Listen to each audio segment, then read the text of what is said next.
Hello students, welcome to today's class. Today we will talk on the topic protein and non-protein amino acids. Introduction. A cell is made up of several chemicals. Organic compounds and inorganic matter present in the living organisms are collectively known as biomolecules. Now, depending upon their molecular weight and solubility, they are further categorized into micromolecules and macromolecules. Micromolecules have low molecular weight in between 18 to 800 Dalton.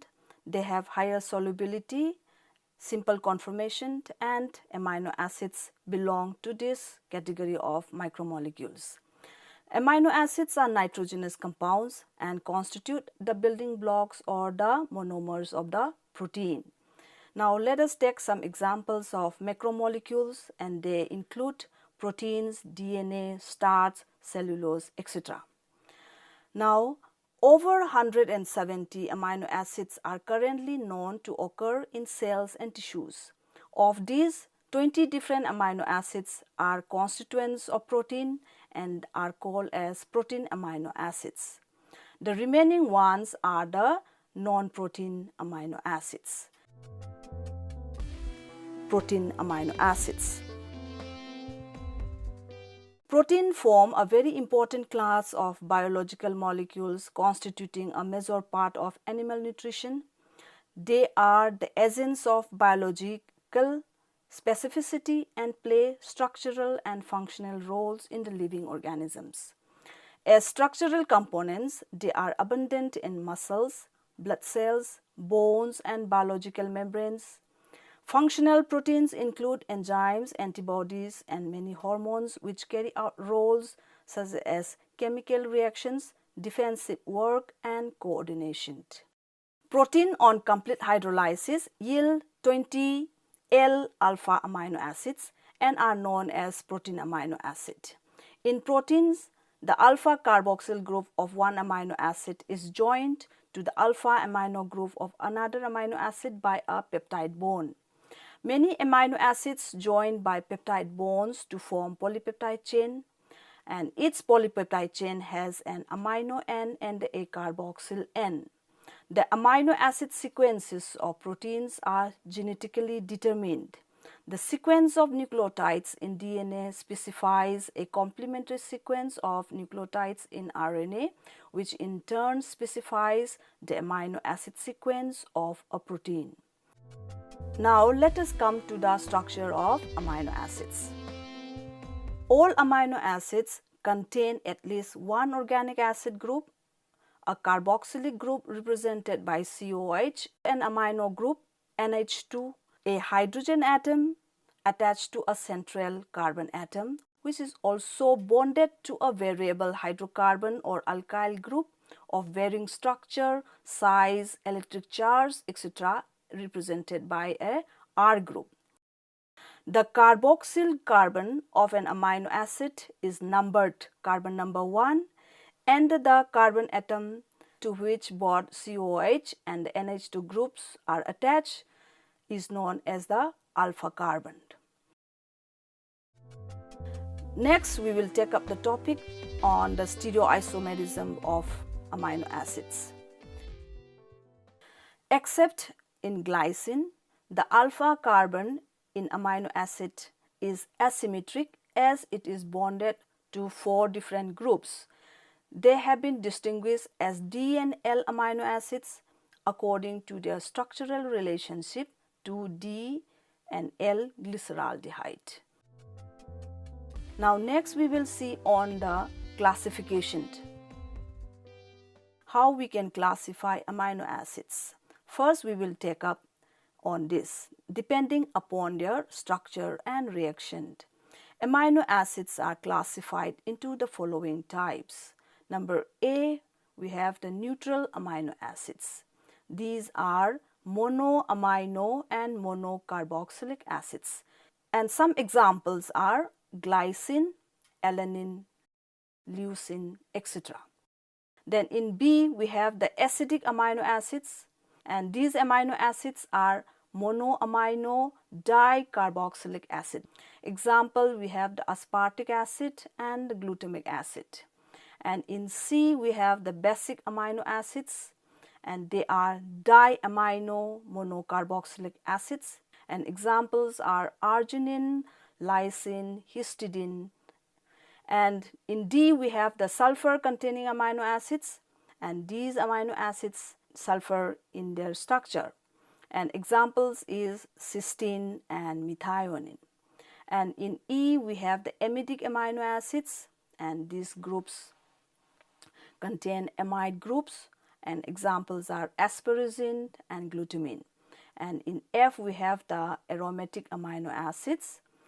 They possess cyclic structure with a straight side chain bearing carboxylic and the amino group. Example, we have phenylalanine, tyrosine. And in G, we have heterocyclic amino acids. They have nitrogen in their ring structure. Example, histidine and proline. A more meaningful classification of amino acids we can take up, and that, however, is based on the polarity of the R groups present in their molecules. That is, their tendency to interact with water at biological pH, that is near pH 7. The polarity of the R groups varies widely from totally nonpolar or hydrophobic, that is water-insoluble R groups, to the highly polar or hydrophilic water-soluble R groups. And this system of classification has 4 categories. They are: number 1, we have amino acids with non-polar R group. The R group in this category of amino acids are hydrocarbon in nature and thus non-polar and hydrophobic. This group includes amino acids with hydrophobic R groups, and examples are glycine, alanine, valine, leucine, isoleucine, and proline. And in number 2, we have the amino acids with the polar but uncharged R group. Here, the R group of these amino acids are more soluble in water or more hydrophilic because they contain functional groups that form hydrogen bonds with water. And under this category, the amino acids includes serine, threonine, cysteine, asparagine, and glutamine. And in number 3, we have the amino acids with positively charged, also known as the basic R groups. These are diamino monocarboxylic acids. They have significant positive charge at pH 7 due to the presence of extra amino group in aliphatic chain. Example, lysine. And they have a guanido group in arginine and imidazole group in histidine.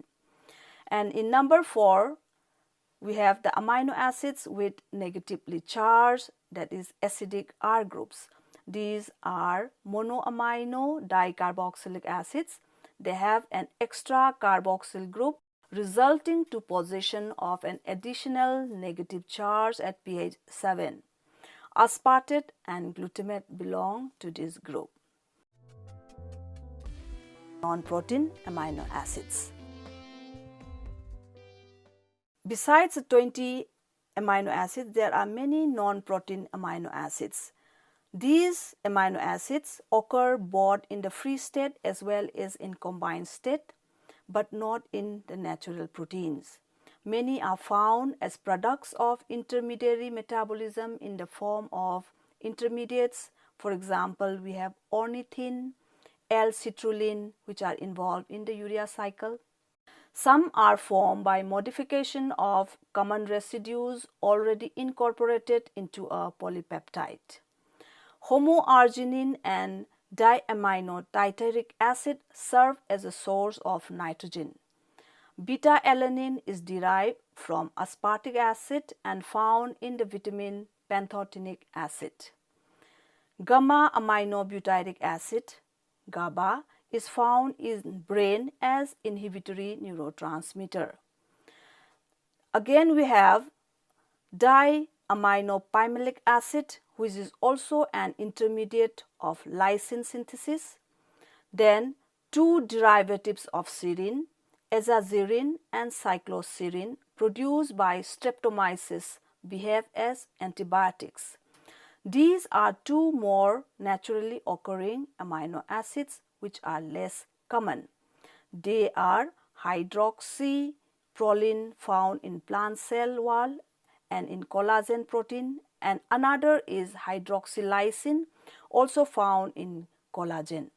6N-methyllysine is a constituent of myosin, a contractile protein of muscle.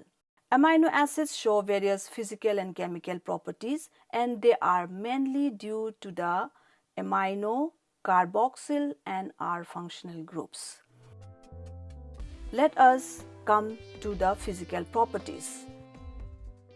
Number 1, we have the amino acids are colorless crystalline solid. Then 2, we have they are generally soluble in water but insoluble in organic solvents like ether. Thirdly, we can say that in neutral aqueous solution, they exist as dipolar. That is, they have a dual nature of acidic and basic groups, which are contributed by carboxyl group, amino group, and are known as the ampholites. And fourthly, they show deuterionic nature of amino acids. That is, amino acids are amphoteric compounds. That is, they have ionizable properties. The carboxyl group is acidic and can donate a proton by dissociation. The amino group, being basic, can accept a proton. When the proton gets dissociated from the carboxyl group, it is attached to the amino group and the amino acid is said to be deuterion. Important chemical properties shown by the amino acids. Chemical reactions or the chemical properties of amino acids are due to the carboxyl group, the amino group and the functional group of the side chain represented by R. Now, first we will discuss on the various reactions of amino acid due to the amino group. Number A, N-alkylation and N-arylation reaction. Here, the 2 hydrogen atoms of NH2 can be replaced by aliphatic radicals such as methyl and obtain N-methyl, N-dimethyl or N-trimethyl derivative by treatment with methyl iodide in alkaline solution. In arylation reaction, the 2 hydrogen atoms of NH2 can take place to obtain aromatic radicals like dinitrophenyl, represented by DNP derivatives, which is used for determining the N-terminal amino acid of proteins. And in B, we will see the N-acylation reactions. Here, the amino group of the amino acid can be acylated with formyl, acetyl or carbobenzoyl radicals by treatment with acid anhydrides or chlorides under proper condition. In vivo, that is inside the cell, N-acetyl and benzoyl derivatives of glycine is formed during detoxification process. N-formyl methionine plays an important part in the initiation of protein biosynthesis in bacteria and organelles. These are the examples of acylation. Number C, we will discuss on the Sanger's reaction. This reaction was introduced by the scientist Frederick Sanger, who used 1-fluoro-2,4-dinitrobenzene FNDB. This reaction is specific for the free amino group of the amino acid or polypeptides, resulting in the formation of DNP derivative, a yellow crystalline compound. In D, we have the Edmonds reaction. It is a useful reaction employed to identify the amino acid at the end terminal of a polypeptide chain and is hence used in the determination of amino acid sequence. The reagent phenyl isothiocyanate reacts with the amino acid to yield a cyclic product known as phenyl hydantoin, which proceeds in the following steps. Then next we have the densyl chloride reaction. Here the amino group of amino acids and proteins react with the densyl chloride to produce a densyl derivative with a fluorescent property. By this method, even the presence of a small trace of amino acid can be detected.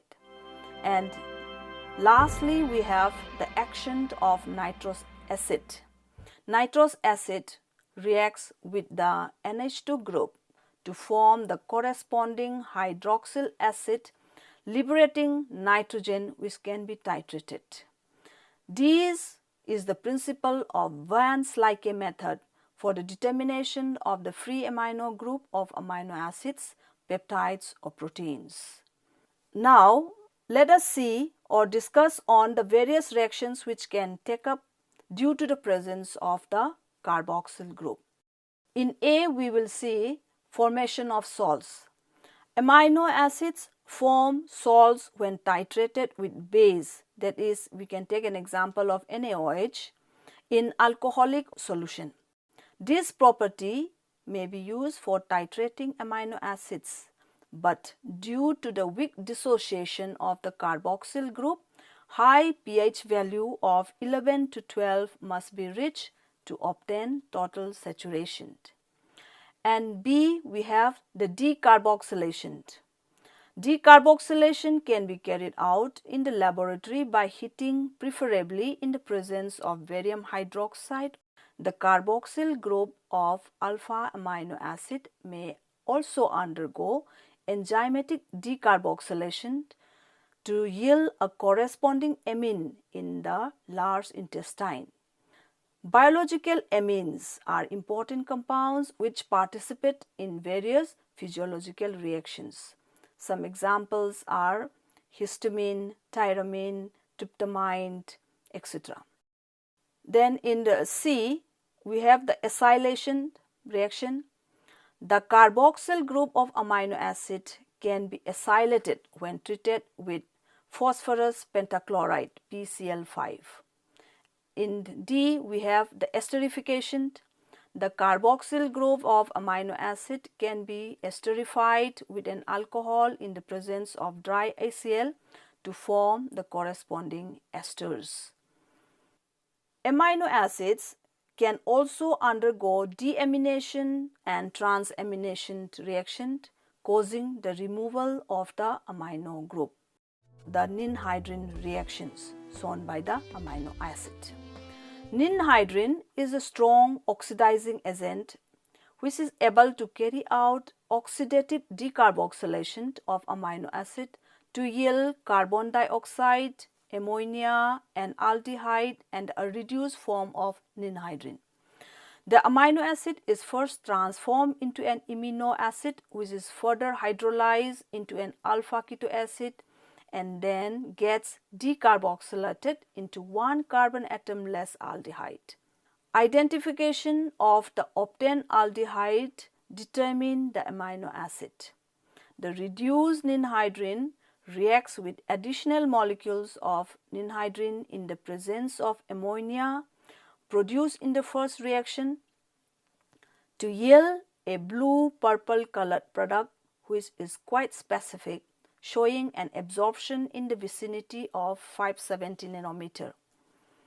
This reaction is useful for the estimation of amino acids quantitatively with the help of a spectrophotometer. Today's discussion is in the form of conclusion in this way. Amino acids, which are the building blocks of proteins, are 20 in number. Generally, L form of the amino acids occur in natural proteins. Other less common amino acids also occur in either as free metabolites, intermediates or constituents of few proteins like bacterial, cell wall and muscle protein. They show various physical and chemical properties too. Their chemical properties are due to their carboxylic, amino and functional group of the R side chain.